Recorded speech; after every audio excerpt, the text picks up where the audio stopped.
We've got people from, well, Belinda is in Dubai. We've got someone in Perth, a couple here in Adelaide, Sydney. Michael's in Sydney. Claire is in Brisbane.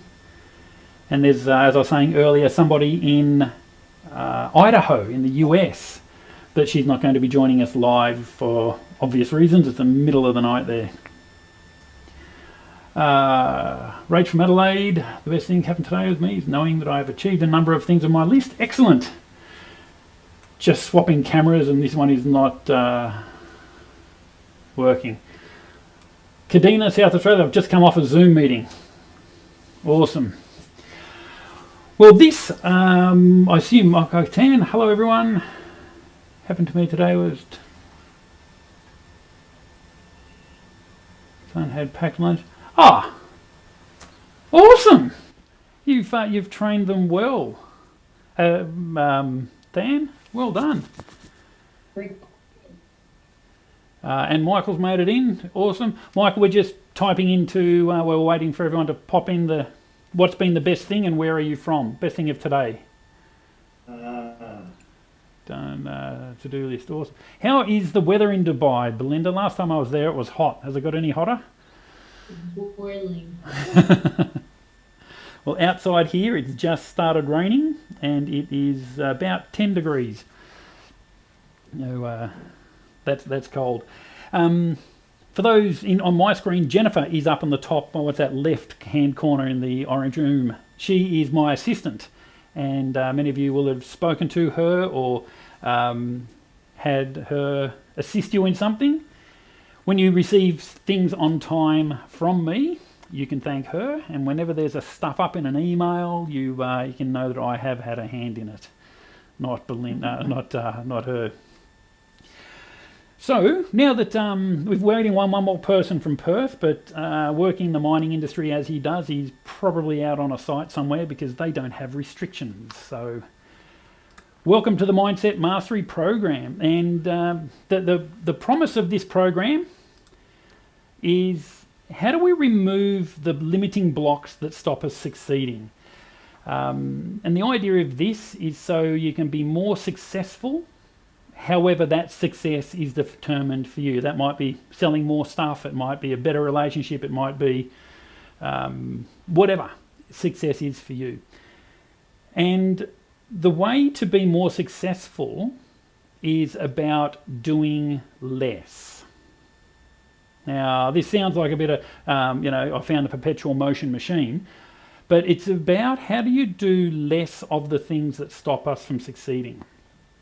In this, what we're going to do is we're going to go back to basics, and we're going to look at cell biology, quantum physics, and ancient teachings of Hinduism and Buddhism, combine it with modern psychology, and how do all of these things come together to either help us succeed or prevent us from succeeding. It's a big call, but if you know how the systems work, and the mechanism that is at work within us, you're able to succeed. Hello, Hillary. Hello. The reason the way the life works, the way this process works is the mechanism within us that causes us to have a fight with our significant other is the same mechanism within us that causes us to go out and be successful in work or to make those extra calls to push a bit harder to achieve something. If we understand how this mechanism works, we can use it to change the way we think about stuff we need to do. For this program, the way I'd like to run it is one of contribution. So by that I mean, if you're in a quiet environment, I would love for you to have your microphone on so we can have a conversation. Please have your camera on as well so I can see you. There's nothing worse than talking at a screen. And this is, well, I've lost you on my screen for now for some reason. There we go. There's nothing worse than talking at a bunch of names, so please turn your screen on and your microphone on if you're in a quiet environment, because I want this to be a conversation. If I'm talking about something and you want me to go back, just hey Darren. I will try and keep an eye on the chat. You can either send chats to me directly or to anyone else, as we're all familiar with Zoom these days. The philosophy that sits behind the way I run this program is you know enough. In your business, you know what to do, you know when to do it. G'day David, welcome in. You haven't missed much, just a welcome and hi. Basically, if you can have your microphone on, if you're in a quiet environment, and your camera, looks like you have, all good. So the philosophy behind this program is you know enough to be successful. You know what to do, you know when to do it, you know how to do it, you know why to do it, you know where to do it, and you know who to do it with. But for some reason we don't. And what a lot of the self-help industry does is it says, well, you're not being successful, do more. And I think that makes your life and my life harder. So what I want to do is I want to show you how to stop doing stuff so you can do what it is you normally do. That's philosophy number one. And the second philosophy is a philosophy that drives my world.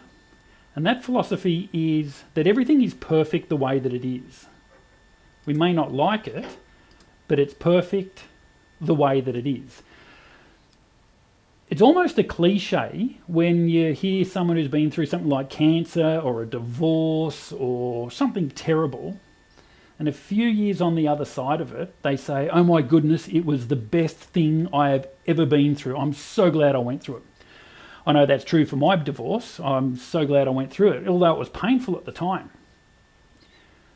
So it was not until you get to the other side that you realise how important that was. Steve Jobs gave a great speech in 2005 to Stanford University. He talked about joining the dots and how he went to Reed College in Portland, Oregon, and dropped out of his class and went and did a calligraphy class because that interested him, and then he did a few other things floating around for a while. And then when he launched the the Lisa computer, the early versions of these computers had beautiful calligraphy in them because he attended a class on calligraphy and the importance of beautiful writing. But it's not until you look back that you see that. A great book that talks about this is A Useful Belief by Chris Helder. He's a guy in Melbourne. He wrote the book A Useful Belief. It talks about the beliefs that you hold. Are they useful more than true? Because really, what is true? And if something is useful to you, that's going to help you get through the day. So they're the two philosophies that I build this course on, that you know exactly what to do to be successful, but something is stopping you. And where you are is the right place for you to be right now. So if you are where you should be right now and you know everything, you know enough to succeed, why aren't you succeeding? Or sorry, why do people not succeed, and why do we hold ourselves back?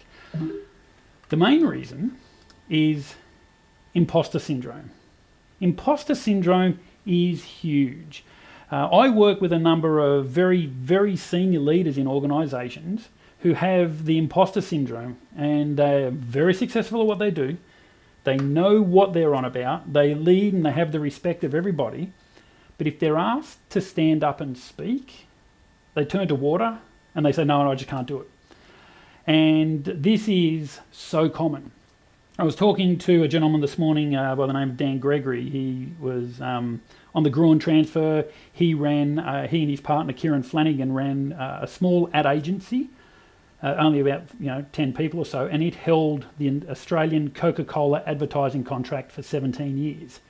That's the holy grail in the advertising industry. And he was telling me that he went and joined a couple of boards, and he thought, when I join these boards, there's going to be so many experienced people there, I can just pick their brains and learn so much.